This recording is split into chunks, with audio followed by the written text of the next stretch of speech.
Vamos lá, vencendo no jogo.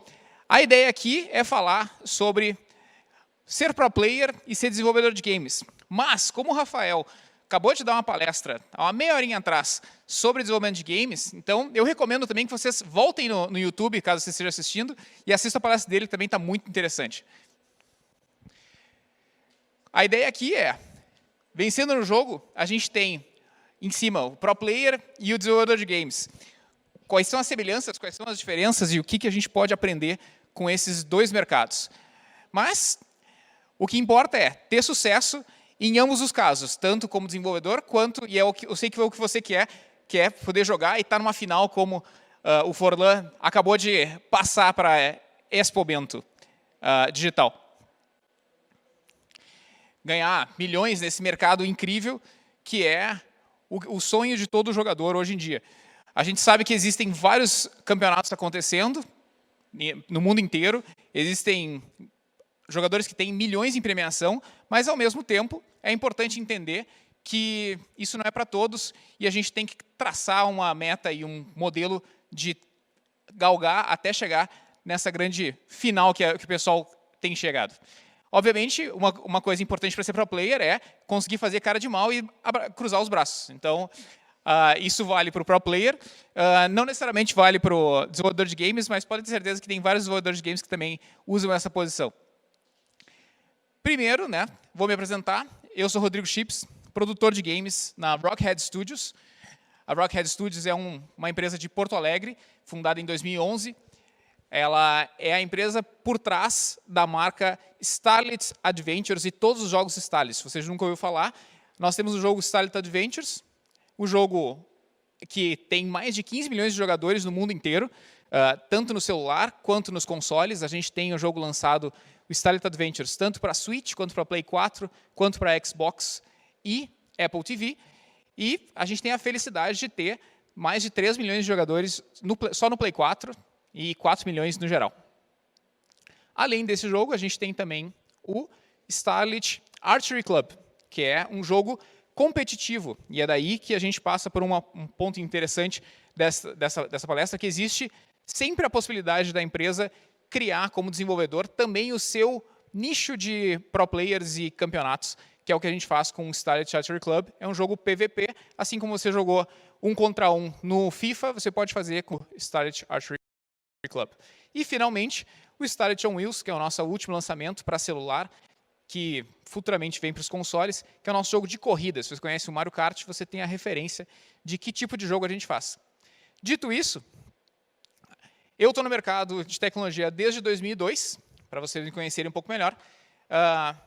Comecei desenvolvendo com tecnologias móveis com Palm e, desde 2007, consegui ver várias viradas do mercado. E isso é uma coisa importante nos dois casos, tanto para quem joga quanto para quem desenvolve.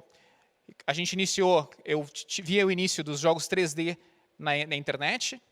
Esse jogo, por exemplo, é um jogo de advergame chamado Axie Dark Temptation. O lançamento e a invenção do smartphone, que aconteceu em 2007, 2008, que é um mercado que se tornou possível a possibilidade da gente ter jogadores fazendo campeonatos de Free Fire ou Fortnite só no celular. Aí é o chute inicial. Depois disso, trabalhei com realidade... uma coisa que hoje vocês têm no Instagram e no Snapchat, que é leitura facial. Eu trabalhei com isso lá em 2009, foi quando esse mercado começou a ser desenvolvido. Vi a abertura do mercado para os indie developers, que é vocês terem a possibilidade de não só ter os jogos das grandes desenvolvedoras, mas também dos times menores, e ter a possibilidade de existir um Celeste da vida, que é um jogo feito também por brasileiros, Amori, Santo, assim como o Julius, que foi criado para o tablet lá em 2011.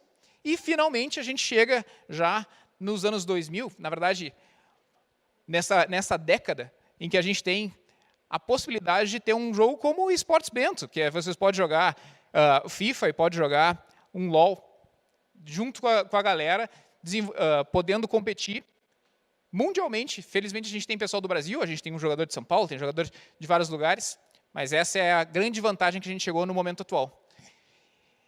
Mas e daí? Isso aí é uma novidade, como eu disse? Não exatamente. Vide que existe já campeonato desde 1972 aí, que a gente tem. A gente tem a Becky Heinemann, que é a primeira, teoricamente, pro player, né? Ela foi campeã nacional nos Estados Unidos, jogando Space Invaders. E o que tem de diferença para a Becky em 1972 para agora? O que mudou de 72 para hoje? Fundamentalmente, o YouTube e a Twitch. A gente pode ter um campeonato desses sendo transmitindo, e você mesmo, como jogador em casa, pode transmitir as suas partidas. Pode transmitir as suas partidas sozinho ou competitivo. Como a própria Josi, eu sei que faz várias partidas de Free Fire e vários outros jogos que ela joga. Então, isso é uma coisa que te permite transmitir e fazer a competição da forma que tu quiseres e fazer isso em escala global.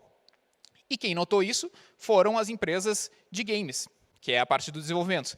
Empresas como a Riot, como a Valve, como a Epic, que fazem, a Riot que faz o jogo que vocês conhecem, que é o LoL, assim como a Epic faz o Fortnite, e entre outros jogos, e a Valve com o Dota. Quando a empresa entende qual é o movimento do mercado, você pode também trabalhar não só com o jogo como sendo uma coisa interessante para o público em geral, como também como a possibilidade de criar eventos e trabalhar a marca do jogo. E aí, onde você entra, né? Como é que eu faço para fazer parte desse mercado, tanto de um lado quanto do outro? A minha recomendação é, por onde começar? Escolhendo um jogo.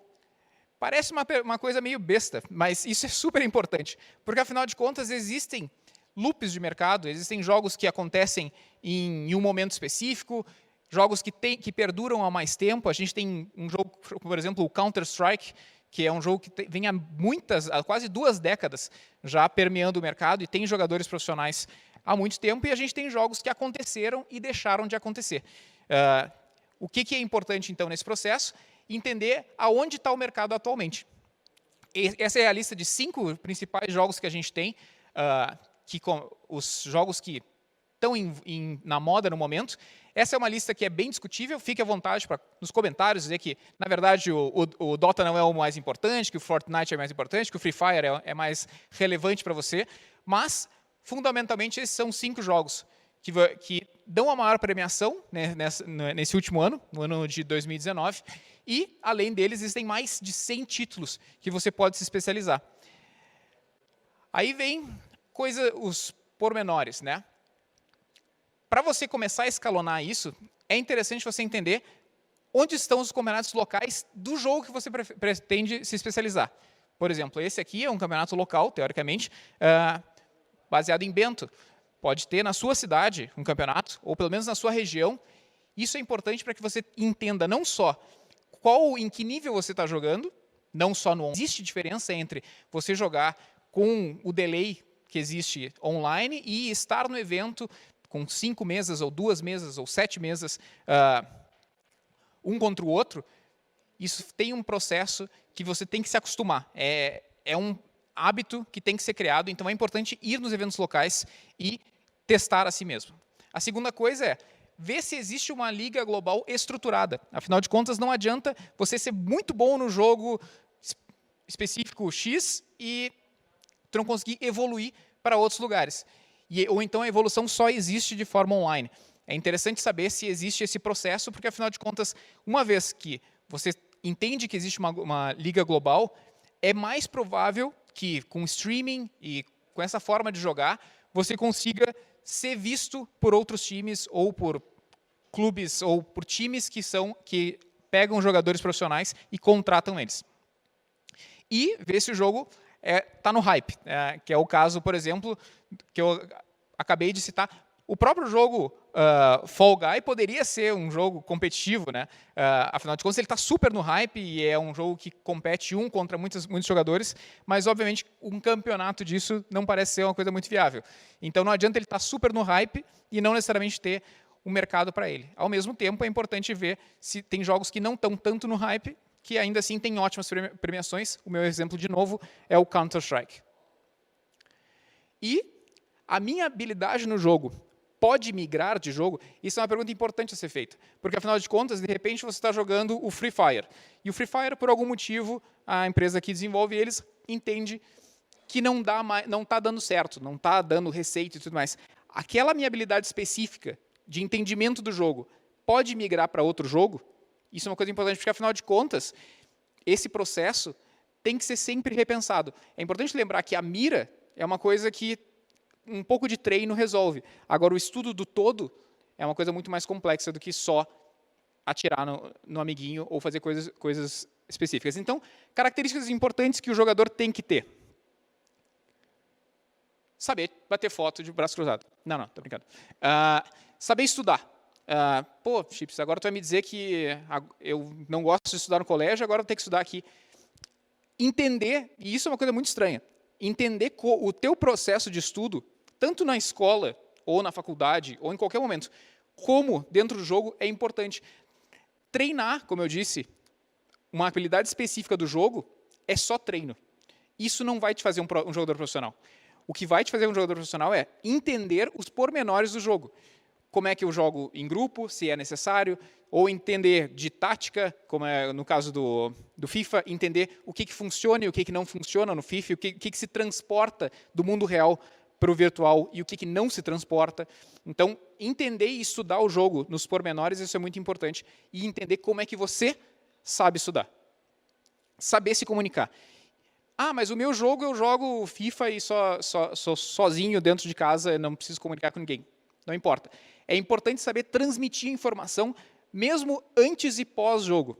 Normalmente, quando tu atinge um nível tal de jogador, tu vai ter um treinador, vai ter alguém que vai estar supervisionando a tua partida. E, graças a isso, é importante tanto comunicar com o treinador, quanto ele entender o que ele está tentando te dizer, para que tu tenha um resultado melhor. Obviamente, nos jogos de grupo, aí fica muito mais complexo. Não só tu tem que entender do contexto, como também tem que falar com um amigo, com um colega, dizer assim, olha, isso aqui é melhor, isso aqui é pior, sem xingar e sem reclamar tanto do jogador que joga contigo, quanto com os outros jogadores, porque, afinal de contas, uma vez que tu faz isso, a probabilidade de tu não te encaixar em nenhum grupo é muito grande. Então, tem que saber melhorar essa comunicação. Disciplina e visão do mercado. Isso é uma coisa... Como isso funciona? Tenha um horário de treinamento específico.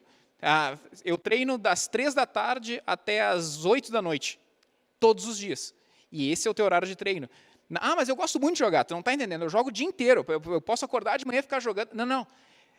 O teu cérebro, para conseguir estudar e entender esse processo, é necessário que tu jogue durante um tempo e absorva essa informação durante o tempo. Então, calma, joga o tempo necessário para treinamento para desmembrar aquilo que você está fazendo, que é estar que é fazer essa leitura da forma correta. Estar fisicamente saudável, isso é uma coisa também importante. Dormir pouco, virar a noite treinando, porque vai ficar melhor, só vai reduzir o teu desempenho. Então, é importante ter os horários regrados, comer na hora certa, comer bem, comer corretamente. Parece um papo estranho, mas vocês acabam sendo atletas como pro player. Então, é necessário esse processo. E os riscos, né? Isso é o basquete em 1970 versus o basquete em 2020. Basquete continua sendo basquete. Basquete vai continuar sendo basquete daqui mais 50 anos. Não existe um risco de deixar de ser basquete. A única questão que você tem que ver é, eu vou ter altura suficiente, vou ter habilidade suficiente para daqui 10 anos querer jogar profissionalmente com basquete? Sim ou não? Agora, no caso dos games, de 1972 para 1920, tudo mudou. Absurdamente. Então, o que acontece?